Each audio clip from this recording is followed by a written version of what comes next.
Right, here we are again, and as promised, we're going to do part 2 of the American Revolution lectures. Normally I try to get through the different sections with a single lecture, but yeah, this is the founding of our country. It probably deserves 2 lectures. So anyway, you may not feel that way, but we're going to do it anyway. Anyway, what we're going to talk about, we're going to talk a little bit more about the strategy and a little bit more about the background of how we actually go about winning this war for independence. You know, we started off with what was in essence a tax protest and a protest of policy and policy disagreement. And because of the intransigence of, really, we could probably say both sides, we find ourselves in an open fighting war.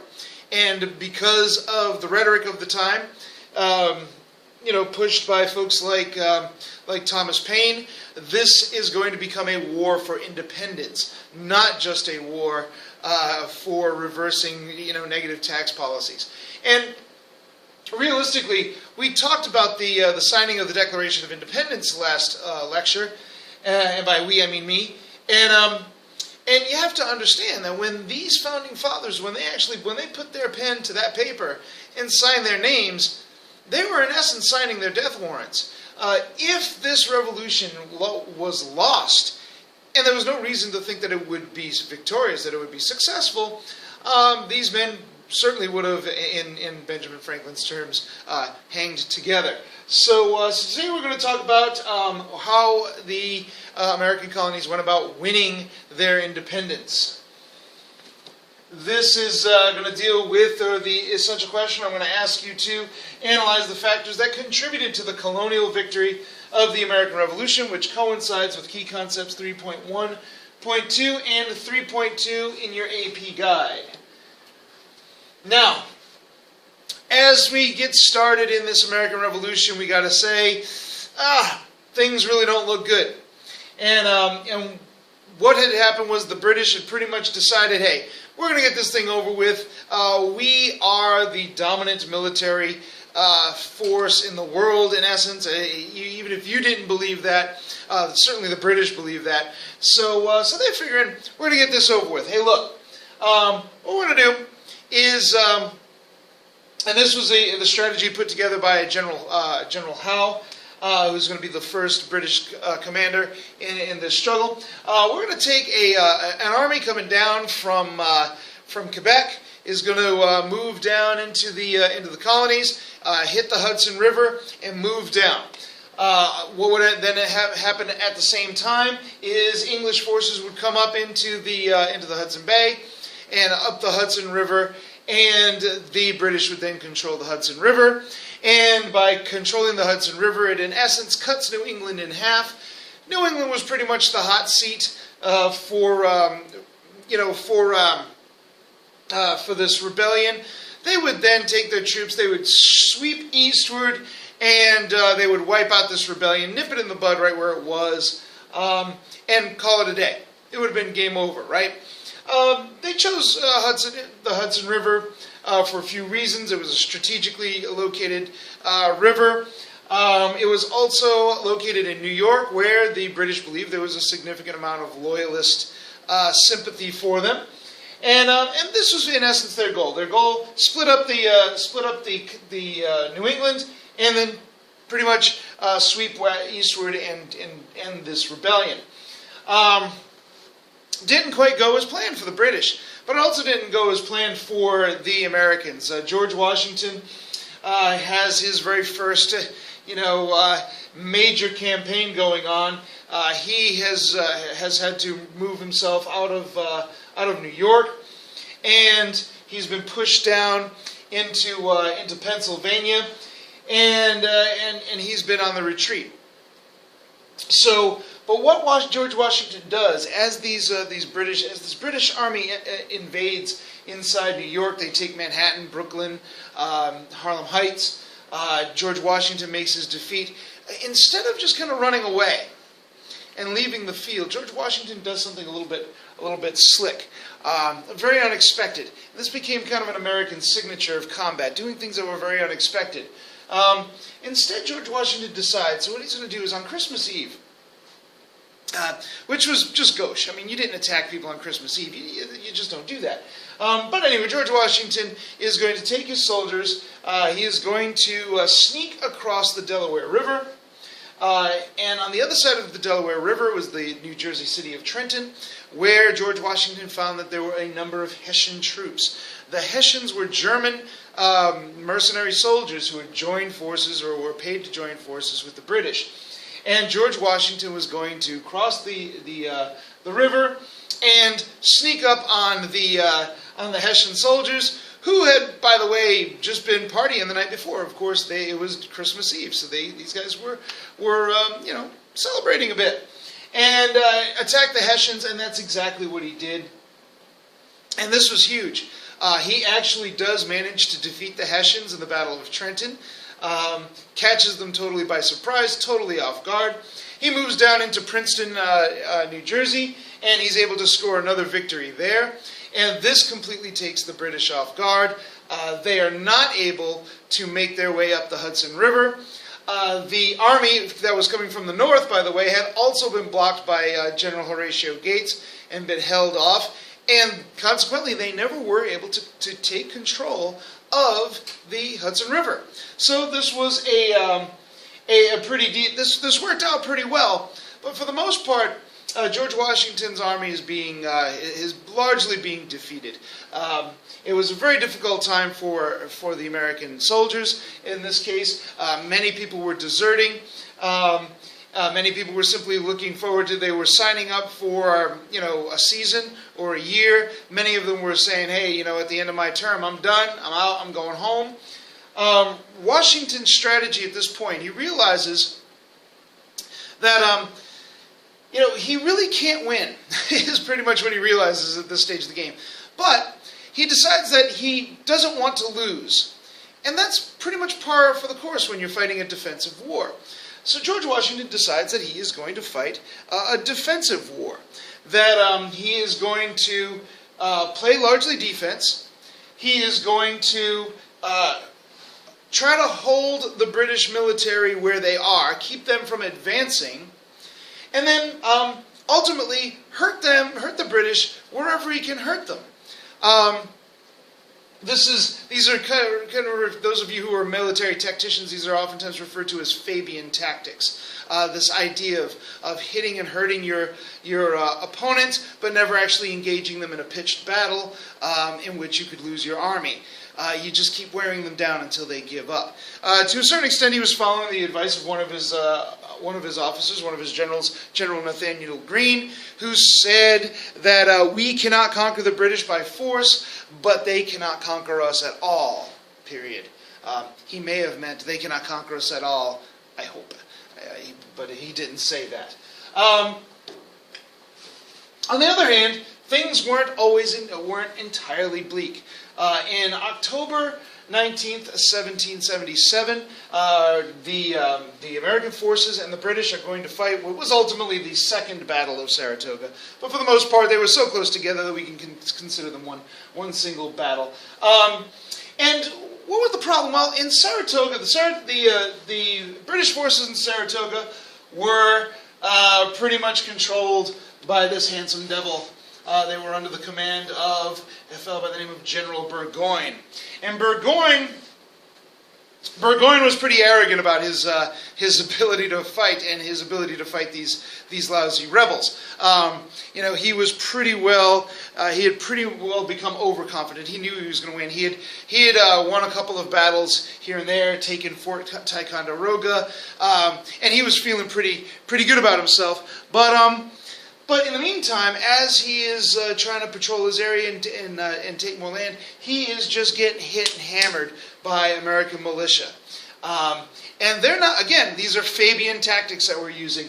We're going to use hit and run tactics, and he was just flat out being oppressed. So he decides he's going to move into the town of Saratoga, and he's going to hole up there until he can get reinforcements. However, the American colonists at the time were also thinking they were going to get reinforcements, and they were right. General Washington sends one of his most trusted officers to reinforce General Gates outside of Saratoga, and that was Benedict Arnold, General Benedict Arnold. We talked about him a little bit last class. Benedict Arnold, with the addition of Benedict Arnold's forces, the next problem for General Burgoyne is he was outnumbered. And as a result of this, now Horatio Gates was a little bit hesitant to use his soldiers in a pitched battle against British regulars, but Benedict Arnold said, no, we got them outnumbered. We got the high, in essence, the high ground. They didn't necessarily actually have the high ground, but we were in a good position to attack. So might as well just attack, and let's do it. And Benedict Arnold leads this attack against General Burgoyne, and Burgoyne pretty much loses. He has to surrender, and he has to remove his soldiers from the field. This was huge. This was a pitched battle between a colonial military force and a British military force, in which the British not only lost, but lost really, really bad. And the main consequence of this is that it became very glaringly apparent to the French that maybe these scrappy little colonials could win this. And so the French were still licking their wounds from the French and Indian War. They weren't too thrilled about jumping into a war with Britain, but they also wanted to support this uprising that was happening, mostly to weaken the British Empire. They were doing this largely through financing and through giving loans, but after the Battle of Saratoga, the French are going to change their minds. They're going to think, hey, maybe we need to get more directly involved with this war. We'll talk about how this was happening in just a moment. But still, things didn't look good for George Washington, and didn't look good for the rebellion at this point. George Washington suffered a series of setbacks. He's trying to train his soldiers and use them in the field. Many of them were inexperienced. Many of them were militias that were relatively undisciplined. Finally, winter is coming, and during this time, during this era, it was very, very difficult to fight in the winter, in the cold, especially in the north. So George Washington decides to winter down in a place called Valley Forge. And while he is wintering in Valley Forge, his soldiers were short on funds, short on food, short on rations, short on everything.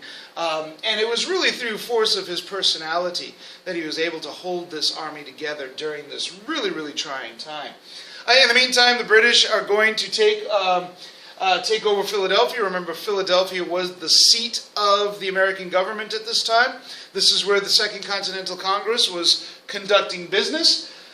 Of course, the British figure, hey, we get Philadelphia, game over, right? It didn't quite happen that way, because Philadelphia was only a nominal capital. It was not the capital of the country, and simply the Second Continental Congress simply packed their bags, moved to York, and conducted business there. So the fall of Philadelphia was largely only a symbolic victory for the British, not so much in reality, but it was also a symbolic loss to the colonists to lose this valuable city. Now, as mentioned earlier, the French are going to join the war, and the reason for this was twofold. One of these had to do with just Benjamin Franklin. And the efforts of Benjamin Franklin to get the French into the war. Here we see an image. Let me do my little magic pen here. This is just such a classic Benjamin Franklin image. Here's Benjamin Franklin being courted by the ladies. To a certain extent, he was very, very popular among the ladies of the French court. Remember, this is the court of Henry XVI. Not Henry. I'm sorry, Louis XVI. Louis XVI being an absolute monarch, kind of taking over the role of the Sun King, although he was not quite so competent. Those of you who studied the French Revolution know this. But either way, Franklin played his role well, by the way. He knew that the French wanted to see a provincial American. And, Franklin himself was not really a provincial American. He was a pretty esteemed fellow, but he played the role quite well. He wore the, clothes that the French would expect a provincial American to wear, skin hats and stuff like that. But anyway, Benjamin Franklin had been sent to France to negotiate. to negotiate with the French and to get them involved in the war. A couple of things that Franklin wanted to accomplish. One, he needed money. All right, he needed to get some money. So he was trying to get the French to finance, and he was largely successful with this. He also wanted the French to recognize American independence, recognize that the American colonies were now an independent nation that could be an ally to the French if the French played their cards right. And of course, his next goal was to actually get the French actively involved in this war, to establish a military alliance. After all, I mean, his argument is, hey, look, you've been fighting the British for, generations. Now here's your chance to really, hit them hard, kind of get them back for that whole French and Indian War thing. You lost all your territory. Let's try something out here. So, and quite frankly, the Battle of Saratoga made that possible. Once the French realized that an American army actually could beat the British army, now we're cooking with gas. Another thing that happened as a result of the Battle of Saratoga, and the fact that Benjamin Franklin was in France, is the Prime Minister of England, Lord North, said, "Uh-oh, we got a problem." So he immediately sends some representatives to Paris to negotiate peace with Benjamin Franklin. And when that happens, the French realize, hey, wait a minute, if the British successfully negotiate peace with their colonies, not only do we lose the money that we loaned to the colonies, but we don't gain anything from this. So the French felt compelled to join an alliance, and they did. Now Lord North, of course, is going to try really hard to get this peace envoy. He actually goes to Franklin and says, "Hey, look, we're done. You know what? We won't charge you any of those taxes. You can go back to the way everything was before, and we'll be good. Don't join an alliance with the French." And unfortunately for Lord North and for the British, it was just too late. Congress had already set itself on a path of independence. Britain refused to acknowledge that independence, and there just wasn't the popular support for this. And also the British weren't going to be ready to remove their soldiers from the Americas. So it was a no-go. It was a no-sail.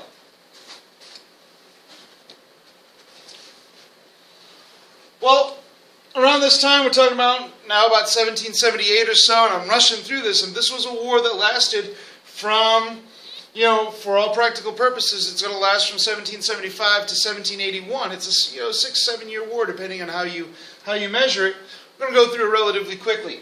For the most part, the fighting in the north is just going to stall.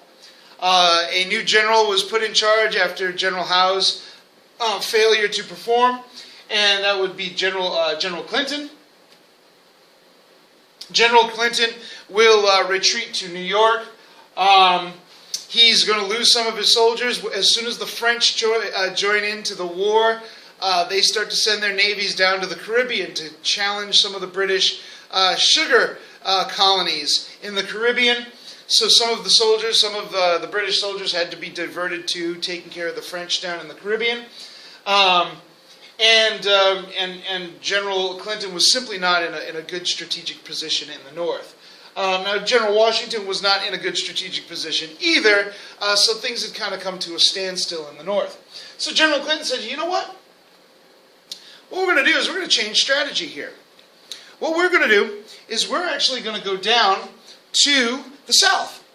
And we're going to start a southern strategy. Specifically, we're going to go down into Georgia. Georgia was probably the most hesitant of all of the colonies, to get involved in the American Revolution. There were a lot of loyalists there. There were a lot of ties to England, a lot of dependency on England. This is General Clinton here, again using my fancy magic pen, stretching out his face a little bit. This is who we're referring to. And he also hits upon another strategy, in that one of the things that we're going to do is we're going to go down into the south, and we are going to offer freedom liberty to all of the African slaves that we encounter. Any African slave who decides to pack his bags and join the British Army and fight, we're going to pay them, and we're going to give them their freedom. We're going to give them their liberty when all is said and done. He also decided on, hey, look, there's a lot of loyalist support down here in Georgia, so what we'll do is whatever we take over, we will turn those lands over to our British to our loyalist allies, and they will restore the colonies the way we want them to be restored. And this is something called pacification, pacifying the countryside. And it was very effective. It was actually a pretty good way up to a certain point. When the further south he got, the more success he had. As he starts working his way north, though, things start to get a little bit more complicated. This southern strategy will ultimately fail as he moves into the Carolinas, and there's absolutely very, very bitter resistance to the things that he was doing. One of the problems that the South had, of course, that these southern colonies had was, you're freeing our slaves, and there's a whole bunch of slaves, and that scares us a bit, so we are going to fight like crazy in order to get rid of you. And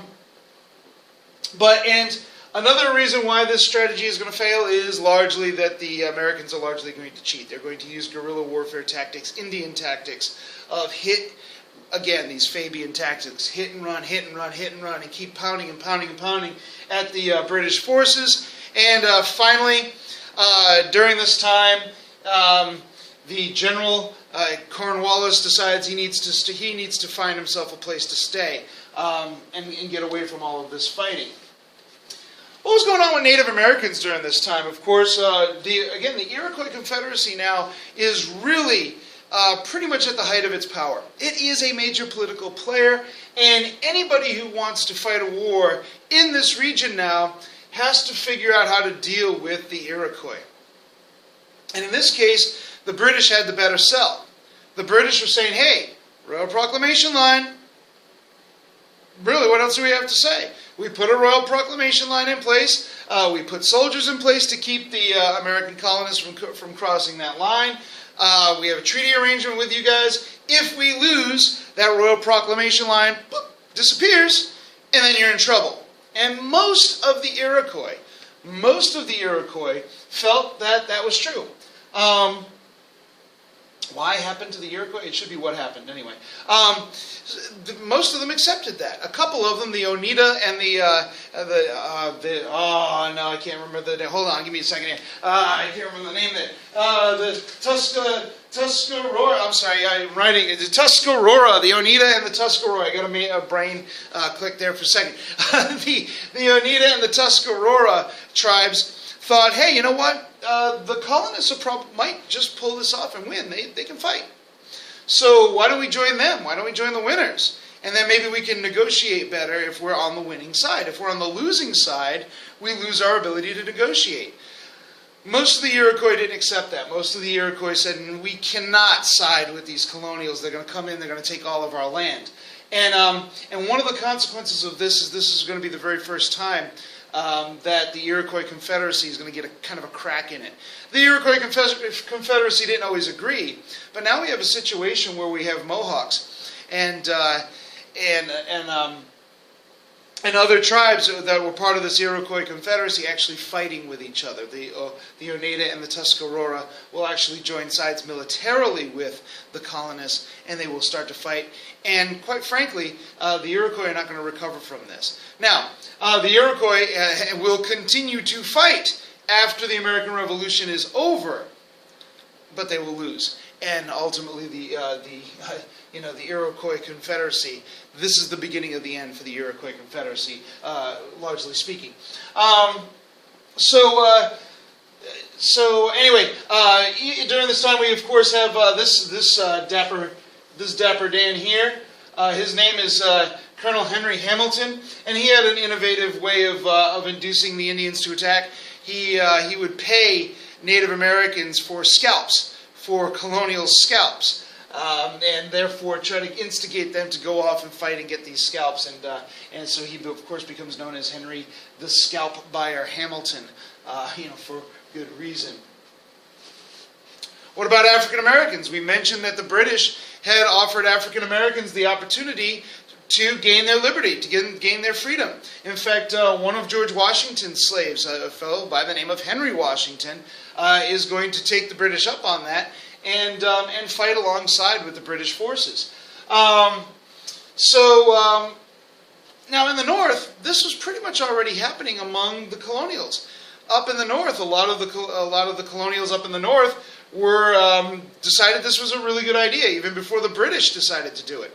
Rhode Island actually put in the field an all African American regiment. And many of the northern New England states had already started to incorporate African Americans into the colonial army to fight. Of course, that's where the fighting was taking place, and that's where things were going relatively badly. So you need as many men as you can get. It makes sense that they would say, let's give freedom to African Americans. Let's get them into the fight. British followed suit. Anywhere that the British went, they would where there were slaves,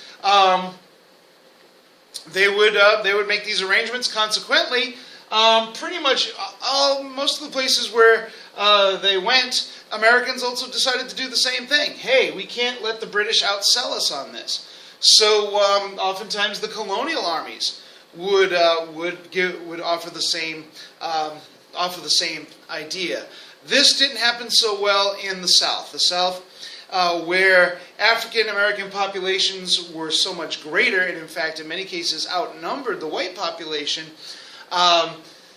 White colonials were not willing, to put weapons in the hands of African Americans, and also they were more dependent upon this African slavery than were the people further north. So again, they're not willing to arm folks whom ultimately they're going to need to suppress again.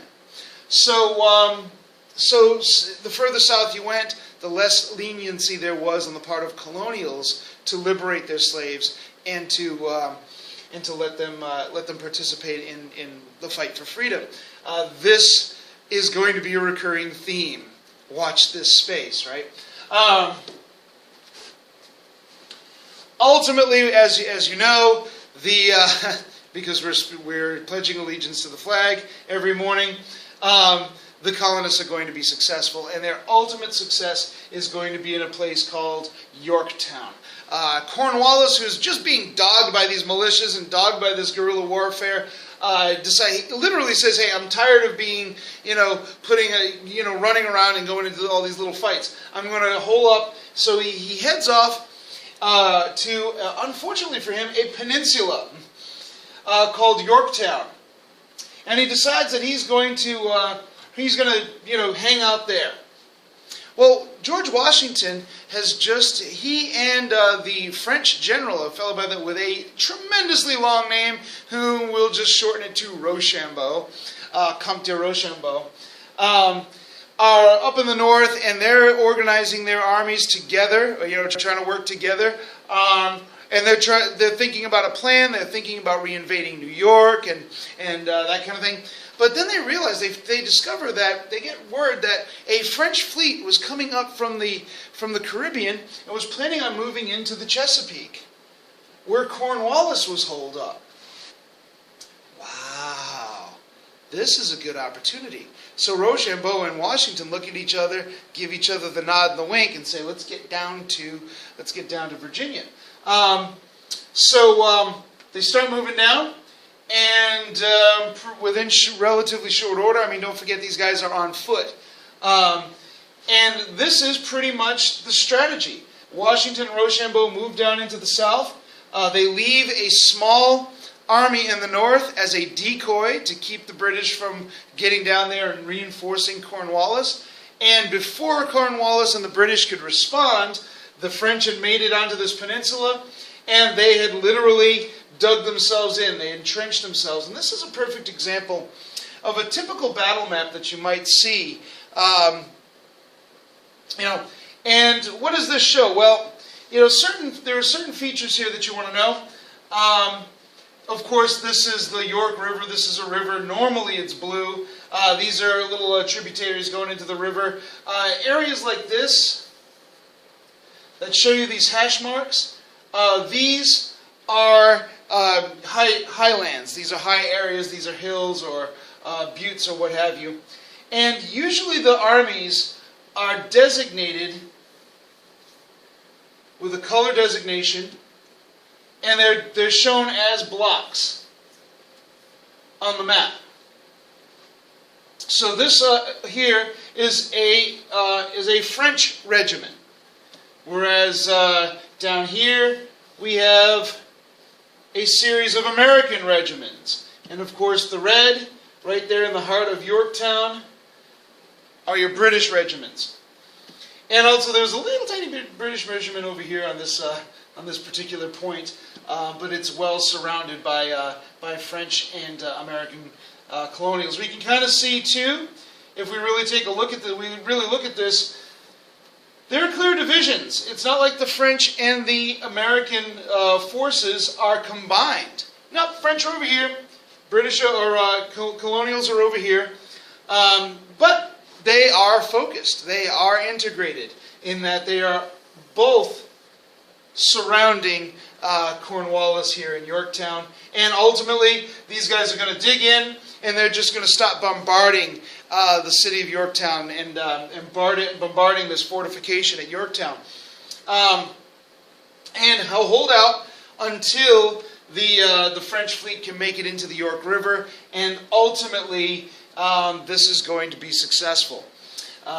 Cornwallis is going to have to surrender his force, and this was a significant force to be surrendered. At this point, General Clinton really doesn't have enough reserves to fight with. When word gets back to Britain, Prime Minister North realizes, game over, checkmate. We can't go any further than this. Why? Why was this particular battle so significant? Well, for one thing, this was a major army that was removed from the field, that was basically taken out. And they just didn't have enough, they would have to reinforce, they'd have to get more soldiers into the Americas. It was very difficult to do. Secondly, popular support for this war was decreasing. This was a long time. We should have been able to take care of these rebels within a year or two. It's 1781 now. Are you kidding me? Be done with it. It had lost support in Britain. And without that popular support, there was problems in the House of Commons. There was, there were people who were protesting this war. There were huge debates going on. And finally, of course, another deciding factor is it was just too expensive. Business-wise, things weren't going very well for the British Empire. They weren't making the money that they thought they were going to be making from other parts of the empire, possibly because they were being neglected because of the American Revolution. It was just costing too much. So Lord North goes to the King of England, King George III, who still wanted to fight, by the way, because he was still a little kind of... Lord North said, "Nah, I'm done," and he resigns. And when the Prime Minister in England resigns, you have to come up with a whole new government. They have to do elections, and finally the new Prime Minister accepts that, hey, we have to end this right now. Now we're going to talk about the actual end of the war, the actual political end of the war in the next lecture, when we talk about the Articles of Confederation and the first attempts at government among the American colonies. But as far as the military aspects of the American Revolution, they end, for all practical purposes, at Yorktown. Still some little skirmishes here and there. Native Americans are still fighting, but as far as an actual military strategy to take over the colonies, done at Yorktown. So, till next time.